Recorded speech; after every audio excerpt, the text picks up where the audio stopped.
Tagore group of education Surajgarh.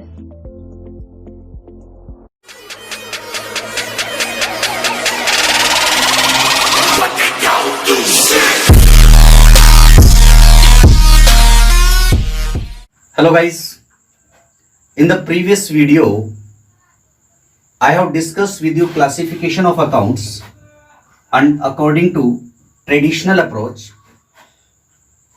In this video we are to discuss modern approach of classification of account. देखिए आपको एक बात हम और बता देते हैं, यहाँ हमने दो अप्रोचेस से अकाउंट को क्लासिफाई किया हुआ है।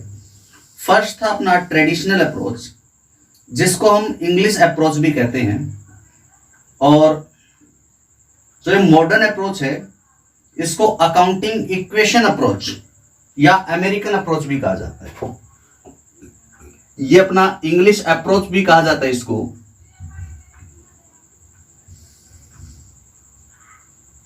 और इस अप्रोच का जो दूसरा नाम होता है वो या तो इसको आप अकाउंटिंग इक्वेशन अप्रोच भी कह सकते हैं, इक्वेशन अप्रोच, और आप इसको अमेरिकन अप्रोच भी कह सकते हैं।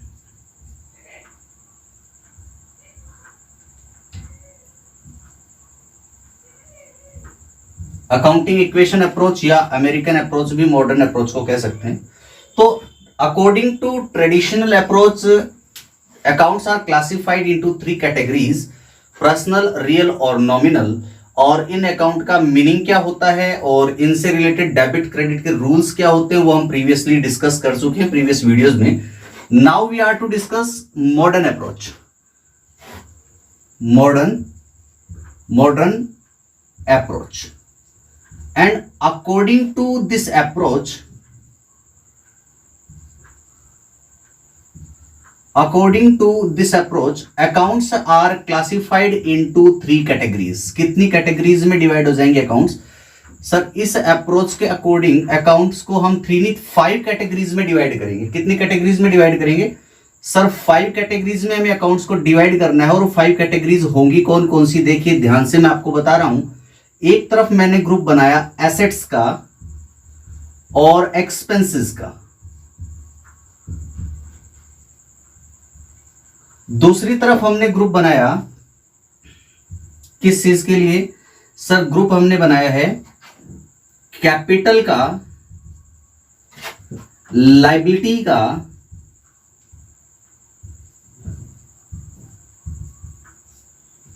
और रेवेन्यू का। रेवेन्यू या फिर इनकम भी आप यहां कह सकते हैं, क्योंकि इनकम जब जनरेट होती है तो रेवेन्यू से ही जनरेट होती है। रेवेन्यू और इनकम में डिफरेंस क्या है, ये हम जब आपको बेसिक अकाउंटिंग टर्म्स डिस्कस कर रहे थे उस टाइम हमने आपको अच्छे तरह से क्लियर किया था। और लायबिलिटी, कैपिटल, एक्सपेंस और एसेट क्या क्या चीज होती है इन सबको हमने डिस्कस किया हुआ है। तो देखिए यहां इस ट्रेडिशनल अप्रोच में 2 ग्रुप बनाए गए, 5 टाइप्स के अकाउंट बताए हैं टोटल, और इनके ग्रुप हो गए 2। कौन कौन से ग्रुप हो गए? सर एक एसेट है और एक एक्सपेंस, इनका एक ग्रुप हो गया। कैपिटल, लायबिलिटीज और रेवेन्यूज का एक अलग ग्रुप हो गया।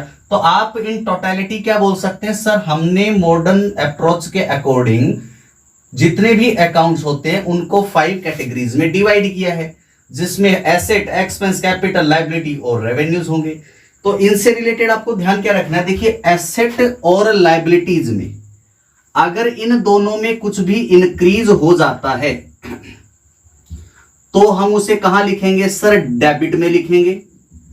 और अगर इनमें कुछ डिक्रीज हो जाता है तो कहां लिखेंगे? सर इसको क्रेडिट साइड में लिखेंगे। और इन 3 की जब हम बात करें तो इनमें अगर कुछ भी इंक्रीज हो गया तो इनको हमें क्या करना है? सर क्रेडिट करना है। और अगर इनमें डिक्रीज हो गया, इनकी वैल्यू अगर डिक्रीज हो गई तो उसे हमें कहां रिकॉर्ड करना है? सर डेबिट साइड में रिकॉर्ड करना है। बस सिंपल हमारा ये डेबिट क्रेडिट का रूल है और ये 5 कैटेगरीज में हमने इनको डिवाइड किया हुआ है। तो देखिए मॉडर्न अप्रोच क्या कहती है कि टोटल अकाउंट जितने भी हैं इन टोटलिटी 5 टाइप्स के होते हैं, एसेट, एक्सपेंस, कैपिटल, लायबिलिटी और रेवेन्यू या इनकम। और एसेट और एक्सपेंस में अगर कुछ इंक्रीज होगा तो वो डेबिट साइड में रिकॉर्ड होगा, और इनमें अगर कुछ डिक्रीज होगा एक्सपेंस में और एसेट में तो वो क्रेडिट साइड में रिकॉर्डिंग होगी उसकी। और कैपिटल, लायबिलिटी और रेवेन्यूज में अगर कुछ भी इंक्रीज होगा तो वो क्रेडिट साइड रिकॉर्ड होगा, और इनमें अगर डिक्रीज हो गया तो वो कहां रिकॉर्ड होगा सर? ये डेबिट साइड में रिकॉर्ड होगा। तो बस इतना ही आपको जानना इसमें इनफ है। अब एसेट क्या होता है? देखिए, मैंने जब आपको बेसिक अकाउंटिंग टर्म्स के बारे में आपसे डिस्कस किया था तब मैंने आपको बताया था कि एसेट क्या होती है। Anything which enable a business, क्या करती है सर? बिजनेस को इनेबल करती है। Which enable a business to get cash और बेनिफिट इन फ्यूचर। कोई भी चीज हो जो या तो फ्यूचर में क्या देगी सर? कोई बेनिफिट देगी या फिर कैश देगी, तो वो चीजें क्या होती है? एसेट होती है। और बेसिक अकाउंटिंग टर्म्स में हमने इसको बहुत अच्छे तरीके से डिस्कस किया। बेसिक अकाउंटिंग टर्म्स के वीडियो नहीं देखें तो एक बार फिर से देखिए उनके वीडियो, आप ध्यान से, आपने नोट्स बनाए होंगे, अपने नोट्स में इनको पढ़िए कि इनका मीनिंग क्या था। एक्सपेंसेस का मीनिंग क्या होता है? सर्विसेज हम एक्वायर्ड कर चुके हैं किसी पर्सन से, तो जब हमने सर्विसेज एक्वायर की है तो जिस टाइम पे हमने सर्विस एक्वायर कर ली उस टाइम वो हमारा क्या हो गया सर? एक्सपेंसेस हो गया। यानी benefit of services has been received, that is called expenses. और इसके बाद कैपिटल पे डिस्कस किया था, तो कैपिटल का मीनिंग आपको हमने बताया था कि कैपिटल मींस होता है owner's contribution in the business. Whenever owner invest some money in the business that is called capital. अब ओनर जब बिजनेस में मनी को इन्वेस्ट करता है तो हम कैपिटल कहते हैं। लेकिन एक अकाउंट और बनाया था हमने ओनर से रिलेटेड अकाउंट, कौन सा था सर? एक ड्राइंग्स अकाउंट था। तो ड्राइंग को हम इस अप्रोच के अकॉर्डिंग क्या मानेंगे? इस ड्राइंग को हम इस अप्रोच में रिडक्शन इन कैपिटल मान के चलेंगे। क्या मानेंगे सर? रिडक्शन इन कैपिटल मान के चलना है। अब हम करेंगे इससे रिलेटेड कुछ क्वेश्चन सॉल्व करेंगे। क्वेश्चन आपको दिया हुआ है,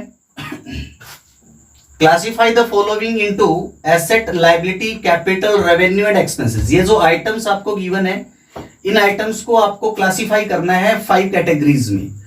और किसके अकॉर्डिंग सर? मॉडर्न अप्रोच के अकॉर्डिंग आपको इनको 5 टाइप्स में, 5 अकाउंट्स में क्लासिफाई करना है। देखिए किस किस में क्लासिफाई करना है, यहां से मैं इसका सॉल्यूशन स्टार्ट कर रहा हूं। इसने क्या कहा है सर? इनको हमें क्लासिफाई करना है as an assets, liabilities, capital, revenues and expenses.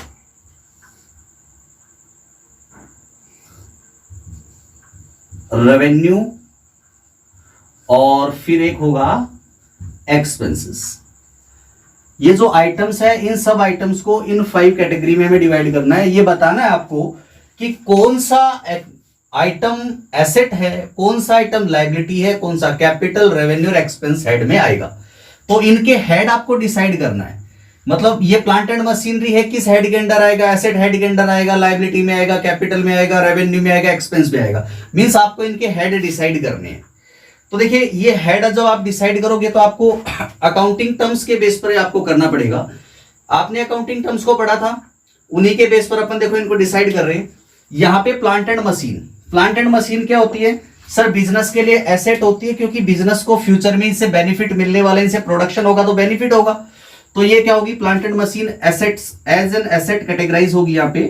तो यहां लिख दिया प्लांट एंड मशीन एसेट में आएगा, plant and machinery. Next is given bank loan. Bank loan का मतलब क्या है कि बिजनेस कंसर्न ने अपनी फाइनेंशियल रिक्वायरमेंट्स को पूरा करने के लिए बैंक से लोन लिया है। तो बैंक से जो लोन लिया है इसका मतलब बैंक से लोन लेने के बाद बिजनेस कंसर्न पे एक फाइनेंशियल ऑब्लिगेशन आ गया कि वो लोन जो लिया है बैंक से उसका रीपेमेंट इन फ्यूचर करना पड़ेगा। तो जिस भी अमाउंट का हमें इन फ्यूचर पेमेंट करना हो वो हमारे लिए क्या होती है सर? लायबिलिटी होती है, क्योंकि हमारे ऊपर ऑब्लिगेशंस आ रहे हैं। तो इसको हम लायबिलिटीज हेड में कैटेगराइज करेंगे। तो यहां लिखा बैंक लोन। बैंक लोन के लायबिलिटीज के अंडर आ गया सेल्स। सेल्स का मतलब क्या है? देखिए मैंने आपको बताया था कि हम 2 चीजों की सेल कर सकते हैं, गुड्स को और एक एसेट को। जब हम गुड्स को सेल करते हैं तो वो हमारी रेवेन्यू होती है, यानी कि नॉर्मल इनकम होती है हमारे बिजनेस की। तो ये जो सेल्स है ये हमारी रेवेन्यू है, तो रेवेन्यू के अंडर आ जाएगी सेल्स। रेंट। अब देखिए रेंट के रिलेशन में कुछ नहीं कहा कि रेंट आपके लिए इनकम भी हो सकता है और रेंट आपके लिए एक्सपेंस भी हो सकता है। तो नॉर्मली क्या होता है, बिजनेस कंसर्न अब कोई ना कोई प्रॉपर्टी अपने बिजनेस को रन करने के लिए हायर करता है ऑन रेंट। तो जो प्रॉपर्टी ऑन रेंट हायर की उसके ऊपर रेंट का पेमेंट करना पड़ेगा। तो प्रॉपर्टी यूज के लिए अगर रेंट पेमेंट कर रहे हैं तो वो हमारे लिए क्या होगा सर, ये एक्सपेंस होगा। तो इस रेंट को आप एक्सपेंसेस हेड में लिखेंगे।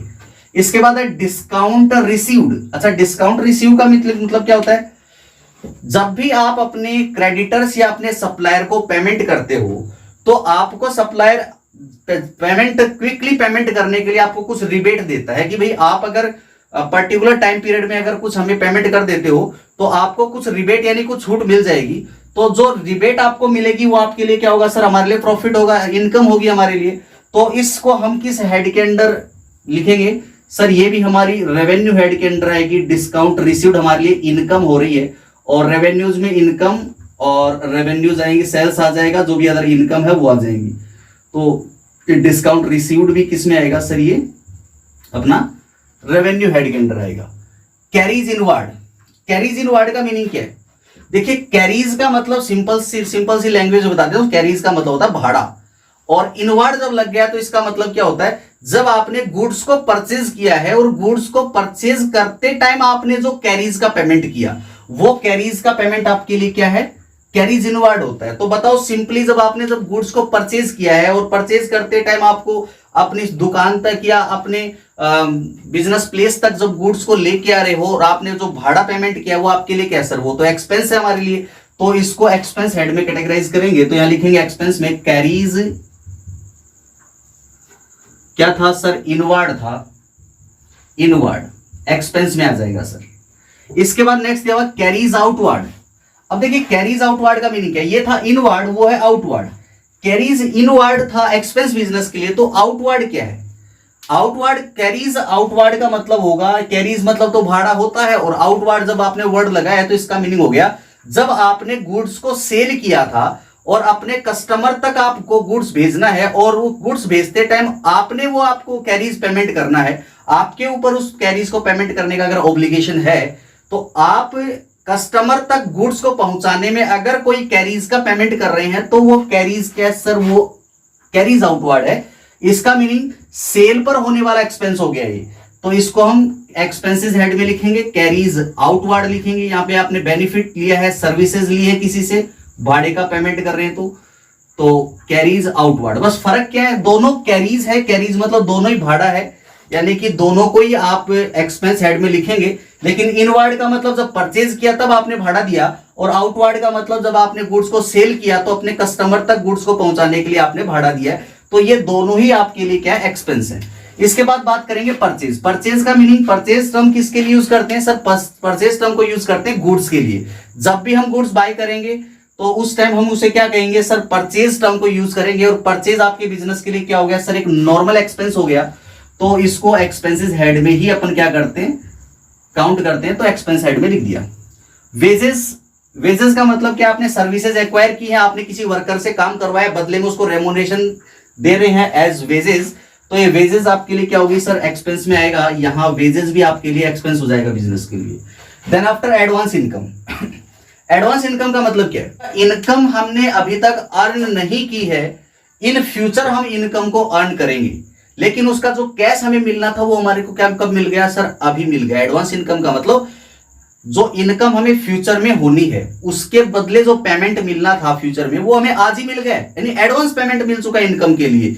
तो एडवांस पेमेंट अगर हम किसी से ले चुके हैं तो सामने वाली पार्टी को इन फ्यूचर हमें सर्विसेज प्रोवाइड करवानी ही पड़ेगी, ये हमारे ऊपर एक ऑब्लिगेशन आ गया। तो ये एडवांस इनकम जब हमने किसी को सर्विस प्रोवाइड करने के लिए या गुड्स प्रोवाइड करने के लिए किसी से एडवांस पेमेंट ले लिया है तो हमारे ऊपर ऑब्लिगेशन आ गया कि सर्विस प्रोवाइड फ्यूचर में करवानी पड़ेगी, तो ये हमारे लिए लायबिलिटी हो गई। तो एडवांस इनकम हमारे लिए क्या होगी सर, ये हमारे लिए लायबिलिटी हो गई सर, एडवांस इनकम।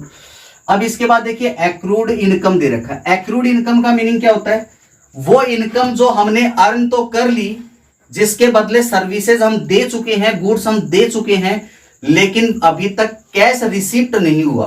तो इनकम अर्न कर चुके, हमारा लीगल राइट हो गया इसका पेमेंट लेने का, लेकिन अभी तक हमें पेमेंट मिला नहीं है, कैश पेमेंट नहीं मिला है। इसका मतलब अगर हमने सर्विसेज प्रोवाइड करवा दी हैं और हमें अब अमाउंट रिसीव करने का लीगल राइट हो गया है, तो आज कैश नहीं मिला तो इन फ्यूचर कैश मिलेगा। तो एक्रूड इनकम का मतलब इनकम हम अर्न कर चुके हैं, सर्विसेज प्रोवाइड करवा चुके हैं, कैश आज नहीं मिला, कैश फ्यूचर में मिलेगा। और जिन भी चीजों से फ्यूचर में कोई कैश मिलेगी या कोई बेनिफिट मिलेगा, वो सारी चीजें क्या होती है सर, एसेट होती हैं। इसलिए इसको हम कहां लिखेंगे सर, एसेट में लिखेंगे एक्रूड इनकम। गुडविल के बारे में भी हमने पहले डिस्कस किया है। गुडविल क्या होती है सर, बिजनेस के लिए एक इनटेंजिबल एसेट होती है, तो इसको भी एज एन एसेट हम कैटेगराइज करेंगे। तो यहां एसेट में गुडविल को लिखा गया। फर्नीचर बिजनेस के लिए क्या है सर, फर्नीचर भी बिजनेस के लिए एक एसेट है, तो ये भी आएगा किसमें, एसेट्स में आएगा। इसके अलावा आउटस्टैंडिंग एक्सपेंस, देखिए बहुत अच्छी बात यहां बताइए, आउटस्टैंडिंग एक्सपेंसेस, खर्चे जो आप कर चुके हैं लेकिन आपने पेमेंट नहीं किया है। इट मींस खर्चे आपके कब हुए माने जाते हैं, कब माना जाएगा कि कोई खर्चा आपका हो गया कि नहीं हुआ। आपने कैश पेमेंट कर दिया तो खर्चा हुआ मान लिया जाएगा, नहीं। जब आपने सर्विसेज एक्वायर कर ली तब उसी टाइम पर आपका वो एक्सपेंसेस हुआ मान लिया जाएगा, भले ही आपने उसका इमीडिएटली पेमेंट किया हो या ना किया हो।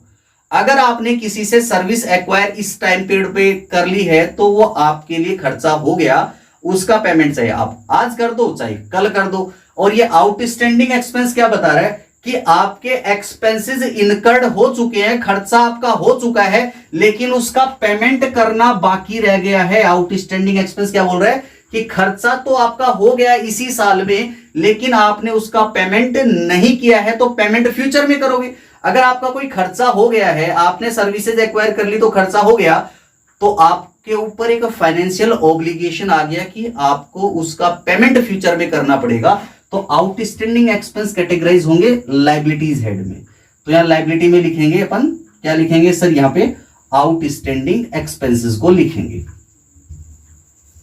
तो ये हो गया आपका outstanding expenses.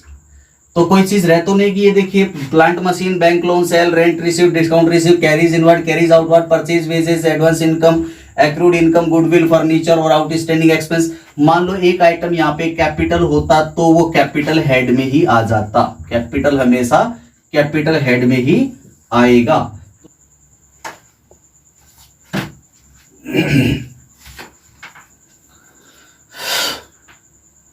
Now we are to discuss these two questions.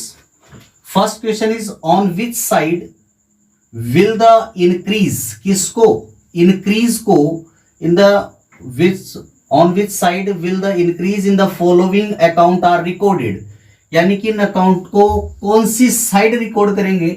आपको पता है अकाउंट की कितनी साइड होती है सर, डेबिट और क्रेडिट, बस 2 ही साइड होती है। तो ये जब इन अकाउंट में कुछ क्या हो जाएगा, इंक्रीज हो जाएगा, तो इनको कौन सी साइड रिकॉर्ड करेंगे और इन अकाउंट का नेचर क्या होगा, according to which approach, according to modern approach. तो मॉडर्न अप्रोच के अकॉर्डिंग आपको बताना है कि अगर इनमें कुछ इंक्रीज हुआ तो कौन सी साइड में रिकॉर्ड करेंगे और इनका नेचर क्या है। तो आपको मैंने बताया था अकॉर्डिंग टू मॉडर्न अप्रोच हम क्या करते हैं सर, 5 कैटेगरी में अकाउंट्स को डिवाइड करते हैं। कौन कौन सी sir, assets, expenses, capital, liability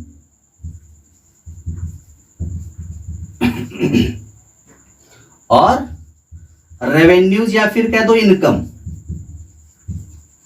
इन कैटेगरीज में हम डिवाइड करते हैं। तो इनके रिलेशन में बताया था अगर इनमें कुछ भी इंक्रीज होगा तो इसे कहां रिकॉर्ड करेंगे सर, डेबिट साइड में रिकॉर्ड करेंगे। और एसेट और एक्सपेंस में अगर कुछ डिक्रीज होगा तो कहां रिकॉर्ड करेंगे सर, इनको क्रेडिट साइड में रिकॉर्ड करेंगे। और इनकी जब हम बात करें तो इनमें अगर कुछ भी इंक्रीज हो गया, क्या हो गया सर, इनमें जब भी कुछ इंक्रीज हो गया तो हम इनको क्या करेंगे सर, इनको हम क्रेडिट करेंगे। और अगर इनमें कुछ डिक्रीज हो गया तो हम उसे कौन से साइड में रिकॉर्ड करेंगे सर, डेबिट साइड में रिकॉर्ड करेंगे। तो ये मैंने आपको मॉडर्न अकाउंटेंसी के रूल के मॉडर्न क्लासिफिकेशन बताया था अकाउंट्स का, और ये इनके डेबिट क्रेडिट के रूल्स दिए हुए हैं। तो देखिए इन रूल्स के अकॉर्डिंग हमें इन्हें क्लासिफाई करना। फर्स्ट आइटम हमें क्या दिया हुआ, देखो आइटम का नेम लिखेंगे, सामने नेचर लिखेंगे, फिर डेबिट होगा क्रेडिट होगा वो लिखेंगे। नेम ऑफ अकाउंट, यहां क्या लिख लेता हूं मैं, नेम ऑफ अकाउंट लिख लेता हूं। फिर अकॉर्डिंग टू मॉडर्न क्लासिफिकेशन हम यहां पे इनका नेचर लिख देंगे नेचर लिख देंगे अपन यहां पे इनका, और नेचर के बाद यहां लिख देंगे ये डेबिट होगा या फिर क्रेडिट होगा, ये लिख देंगे अपन यहां पे। तो किस केस में देखना है सर, यहां पे एक ही बात देखनी कि इनमें अगर कुछ इंक्रीज होता है तो हमें क्या करना है। तो पहला दिया हुआ फर्नीचर, फर्स्ट क्या है सर, फर्नीचर दिया हुआ है। तो बताओ फर्नीचर इन 5 में से कौन सी चीज है सर, फर्नीचर तो एसेट होता है। तो फर्नीचर का नेचर मॉडर्न क्लासिफिकेशन के अकॉर्डिंग क्या हो गया सर, एसेट हो गया। और एसेट में क्या हो रहा है देखो, हमें बताना इंक्रीज। तो जब एसेट में इंक्रीज हो रहा है तो कहां रिकॉर्डिंग होगी सर, डेबिट साइड में। इसलिए हम इस फर्नीचर को क्या करेंगे सर, डेबिट करेंगे, बिकॉज एसेट है, एसेट इंक्रीज होता है तो डेबिट होता है। सेकंड आपको दिया हुआ मोहन, मोहन कौन है सर, मोहन एक प्रोपराइटर है। तो प्रोपराइटर को हम रिकॉर्ड किस नाम से करेंगे सर, प्रोपराइटर को हम प्रोपराइटर के नाम से रिकॉर्ड नहीं करते हैं। प्रोपराइटर के लिए हम कैपिटल अकाउंट बनाते हैं, और कैपिटल अकाउंट का नेचर भी कैपिटल है, भी कैपिटल तो कैपिटल हेड के अंडर ही आएगा। और यहां पे कैपिटल में क्या हो रहा है सर, इंक्रीज हो रहा है। तो कैपिटल में जब इंक्रीज होगा तो कहां रिकॉर्ड करेंगे सर, क्रेडिट साइड में रिकॉर्ड करेंगे। तो कैपिटल अकाउंट क्या होगा, यहां पे क्रेडिट होगा सर। थर्ड दिया हुआ सैलरी, तो हम यहां सैलरी को रिकॉर्ड करेंगे। तो बताओ सैलरी अकाउंट तो हमने यहां पे लिखा, सैलरी क्या है सर, सैलरी बिजनेस के लिए एक एक्सपेंसेस होगा, तो इसका नेचर हो गया एक्सपेंस। और आपको ये बात मालूम है कि हमें क्या रिकॉर्ड करना सर, इंक्रीज हो जाए तो हमें इफेक्ट बताना है। तो जब एक्सपेंस इंक्रीज होते हैं तो क्या करना है सर, डेबिट करना, वहां लिखा है आपने, तो इनको करेंगे हम डेबिट करेंगे सर। फोर्थ पॉइंट आपको क्या दिया हुआ सर, फोर्थ पॉइंट गिवन है यहां पे परचेज। परचेज मीन्स आपने बिजनेस में रीसेल के लिए गुड्स को परचेज किया है। तो रीसेल के लिए गुड्स आपने खरीदा है तो उसके लिए परचेज अकाउंट बनेगा। तो रीसेल के लिए आपने गुड्स खरीदा है, इसका मतलब आपके बिजनेस की नॉर्मल एक्टिविटी है, रेगुलर नेचर की एक्टिविटी हो गई। तो ये परचेज आपके बिजनेस के लिए क्या माना जाता है सर, एक्सपेंस माना जाता है। तो एक्सपेंसेस हो गया, और इन एक्सपेंसेस में क्या हो रहा है सर, इंक्रीज हो रहा है। तो देखिए एक्सपेंस इंक्रीज होने पर क्या होते हैं, डेबिट हो जाते हैं। नेक्स्ट आपको दिया हुआ सेल्स, फिफ्थ इज सेल्स। तो सेल्स अकाउंट किसके लिए यूज करते हैं, जब भी हमने गुड्स को सेल किया होता है तो उसके लिए हम सेल्स अकाउंट को यूज करते हैं। और सेल्स बिजनेस के लिए क्या सर, रेवेन्यू है, और रेवेन्यू को क्या कर रहा है सर, इंक्रीज पूछ रहा है। तो रेवेन्यू जब इंक्रीज होती है तो क्रेडिट हो जाती है। तो यहां पे सेल्स एक हमारे लिए क्या होगी सर, रेवेन्यू हो गई, इसलिए इसको जब इंक्रीज होगा तो हम इसको क्रेडिट करेंगे। Fifth, sixth, interest paid, interest को पेमेंट किया। तो जब आप इंटरेस्ट को पेड करेंगे तो ये आपके बिजनेस के लिए क्या होगा, क्लासिफाई करो इनमें से 5 में से कोई एक चीज होगी। इंटरेस्ट का पेमेंट कर चुके हैं ना, एसेट नहीं है सर, पेमेंट कर चुके हैं, इंटरेस्ट का एक्सपेंस हो गया आपके लिए, एक्सपेंसेस हो गया सर। और एक्सपेंसेस जब इंक्रीज होंगे तो क्या होंगे, डेबिट होंगे। तो इंटरेस्ट पेड क्या हो जाएगा सर, डेबिट हो जाएगा, बिकॉज एक्सपेंस इंक्रीज हो रहा है। तो इंटरेस्ट पेड एक्सपेंस है, इसलिए इसको डेबिट करेंगे इंटरेस्ट पेड को। नेक्स्ट सेवंथ, सोहन है क्रेडिटर। तो चलिए सोहन का अकाउंट बना लेता हूं। सोहन कौन है, सोहन अकाउंट। सोहन एक क्रेडिटर है। क्रेडिटर मींस कौन होता है, जिस पर्सन से आपने क्रेडिट परचेज किया हो, गुड्स को उधार में गुड्स खरीदा है, उसको हम क्रेडिटर बोलते हैं। तो जब आपने उधार में गुड्स खरीदा है, इसका मतलब इन फ्यूचर आपको उसको पेमेंट करना है, आपके ऊपर एक ऑब्लिगेशन क्रिएट हो गया। तो आप जब किसी से उधार में गुड्स खरीदेंगे तो आपके ऊपर एक फाइनेंशियल ऑब्लिगेशन आ जाएगा भाई। क्या ऑब्लिगेशन आ जाएगा कि हमें फ्यूचर में उस पर्सन को पेमेंट करना है जिससे उधार में गुड्स खरीदा है। तो जिस पर्सन से उधार में गुड्स खरीदा वो कौन होते हैं, क्रेडिटर होते हैं। इट मींस क्रेडिटर आपके लिए क्या हो गए, लायबिलिटी हो गई, क्योंकि इससे हमारे ऊपर फाइनेंशियल ऑब्लिगेशन आ गया। तो ये हमारे लिए क्या होगी सर, लाइबिलिटी हो गई, ये लाइबिलिटीज में आ गया। तो सोहन अकाउंट लाइबिलिटी है, और जब लाइबिलिटी क्या करना है, हमें इंक्रीज को रिकॉर्ड करना है। लाइबिलिटी जब इंक्रीज होती है तो क्या हो जाती है, क्रेडिट हो जाती है। तो सोहन अकाउंट क्रेडिट हो जाएगा। क्यों क्रेडिट हो जाएगा, क्योंकि सर यहाँ पे इसमें इंक्रीमेंट इंक्रीज हो रहा है, तो इंक्रीज होगा तो क्रेडिट होगा। Eighth point, eighth and last point, Ram.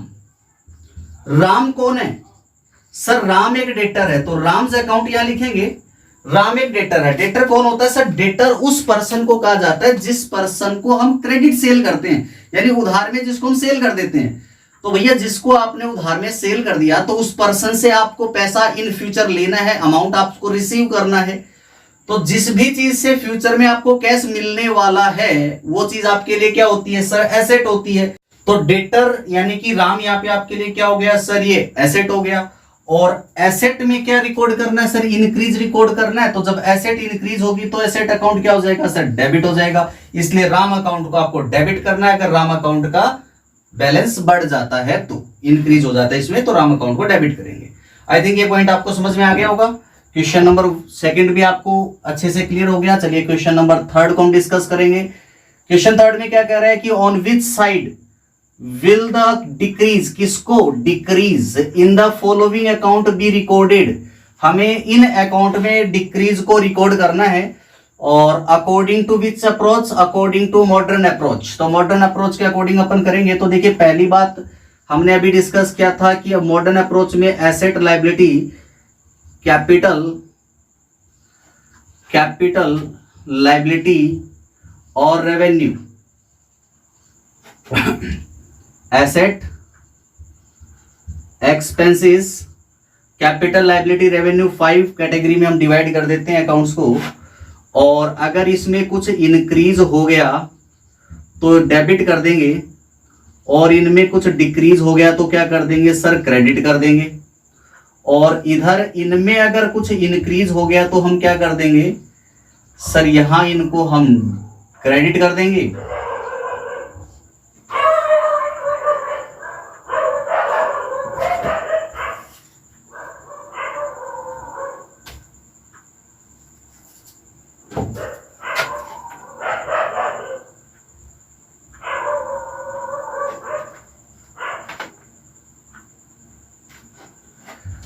तो यहां जब इनमें कुछ इंक्रीज हो जाएगा तो आप इनको क्या कर देंगे सर, क्रेडिट कर देंगे। और अगर ये डिक्रीज हो जाएगी तो क्या हो जाएगी सर, ये डेबिट हो जाएगी। यही तो आपका रूल था मॉडर्न अकाउंटेंस, मॉडर्न क्लासिफिकेशन में। तो देखिए अपन क्या कर रहे हैं, अपन ये करेंगे पहले तो इनका नेम और नेचर लिख लेते हैं, फिर इनको डेबिट करना है क्रेडिट करना वो डिसाइड कर लेंगे। तो फर्स्ट ऑफ ऑल यहां हम लिख लेंगे नेम ऑफ अकाउंट्स, यहां लिख लेंगे नेचर ऑफ अकाउंट, यहां लिख लेंगे इनका डेबिट एंड क्रेडिट।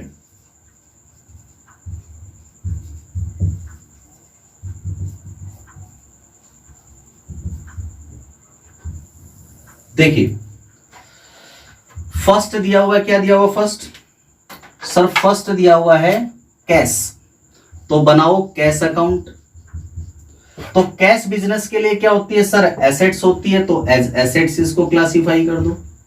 सेकंड क्या दिया हुआ है सर, सेकंड हमें दिया हुआ है यहां पे bank overdraft, bank overdraft. Bank overdraft का मीनिंग क्या होता है कि आपके करंट अकाउंट में जितना बैलेंस था उससे कुछ ज्यादा पेमेंट आपने या तो अपने करंट अकाउंट से विड्रॉ किया है, या फिर आपने जितना अमाउंट क्रेडिट था आपके करंट अकाउंट में उससे ज्यादा का किसी को पेमेंट किया है, और बैंक एक्स्ट्रा अमाउंट का अपनी तरफ से आपके बिहाफ पर पेमेंट कर दे रही है अपने पास से। इसका मतलब बैंक ओवरड्राफ्ट एक ऐसी फैसिलिटी है जो कि बैंक बिजनेस ओनर को प्रोवाइड करवाता है कि कुछ लिमिटेड अमाउंट वो अपने पास से बिजनेस ओनर के लिए पेमेंट कर सकता है। इसका मतलब ये बैंक ओवरड्राफ्ट जो है बिजनेस ओनर के लिए क्या हो गया, एक शॉर्ट टर्म लोन हो गया। तो इसको हम एज लायबिलिटी यहां पे ट्रीट करेंगे, तो लायबिलिटी में आ जाएगा, ये लायबिलिटीज हेड में आएगा। और उसी तरह आउटस्टैंडिंग सैलरी, देखिए आउटस्टैंडिंग सैलरी का मतलब क्या है, मैंने आपको बताया था पहले भी कि अगर कोई भी एक्सपेंसेस आउटस्टैंडिंग रह जाता है, तो आउटस्टैंडिंग का मतलब होता है कि आपने बेनिफिट तो ले लिया है लेकिन उसका पेमेंट नहीं किया है, तो आउटस्टैंडिंग सैलरी आपके लिए एक फाइनेंशियल ऑब्लिगेशन हो गया कि सैलरी बाकी रह गई, आपने अपने एम्प्लॉय से बेनिफिट ले चुके हैं और उसको सैलरी बाकी रख दी, यानी सैलरी का पेमेंट नहीं किया, तो आपके ऊपर ये फाइनेंशियल ऑब्लिगेशन आ रहा है कि आप जब बेनिफिट ले चुके हो तो फ्यूचर में आप उसको पेमेंट करो। आज नहीं किया तो कोई दिक्कत नहीं, कल या परसों या अगले साल के भी पेमेंट तो करना पड़ेगा, तो ये आपके ऊपर एक फाइनेंशियल ऑब्लिगेशन है, तो इसको हम क्या कहेंगे सर, लायबिलिटी कहेंगे। लायबिलिटीज हेड के अंडर ही आएगा ये भी। इसके बाद आपका दिया हुआ है प्रीपेड रेंट। प्रीपेड रेंट क्या चीज होती है? देखिए प्रीपेड रेंट का मतलब क्या है? Prepaid rent, prepaid rent, prepaid का मतलब होता है पहले पेमेंट करना। आपको किसी से कोई सर्विसेज लेनी थी और आपने उसको एडवांस में पेमेंट कर दिया, तो जब आप एडवांस में कैश पेमेंट कर दिए हो तो फ्यूचर में उस पेमेंट के बदले आपको क्या मिलेगा सर, सर्विसेज रिसीव होगी।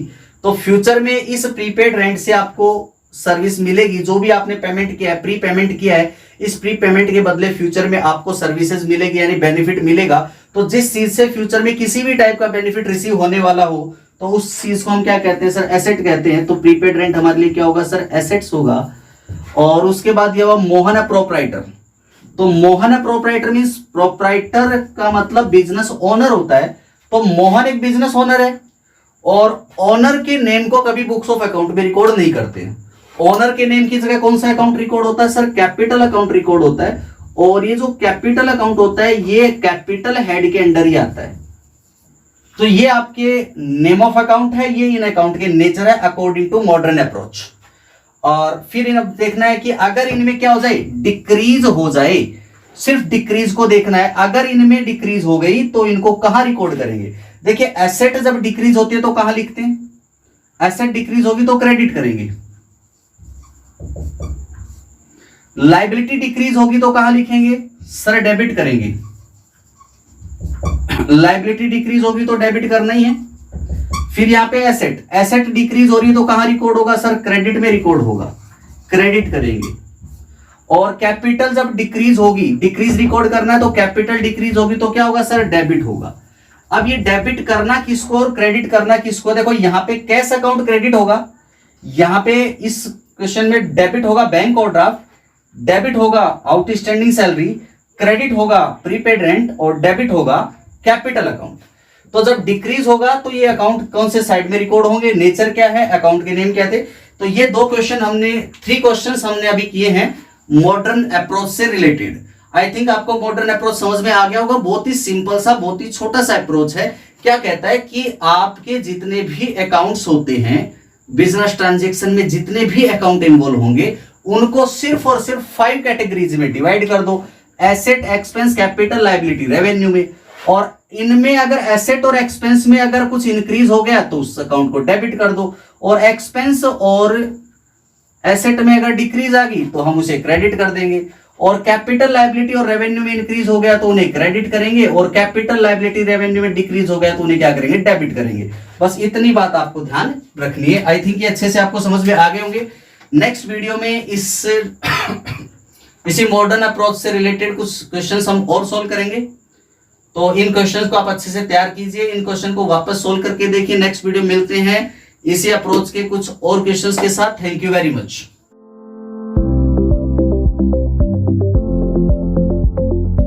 Tagore group of education Surajgarh प्रतिभाओं को निखारने का एक बेहतरीन संस्थान है। टैगोर स्कूल सूरजगढ़ केवल सपने नहीं दिखाता, अपितु उनको साकार करने का एक प्लेटफॉर्म देता है। इसके लिए हमारे विद्यालय से जुड़ा हर व्यक्ति दिन रात मेहनत करता है।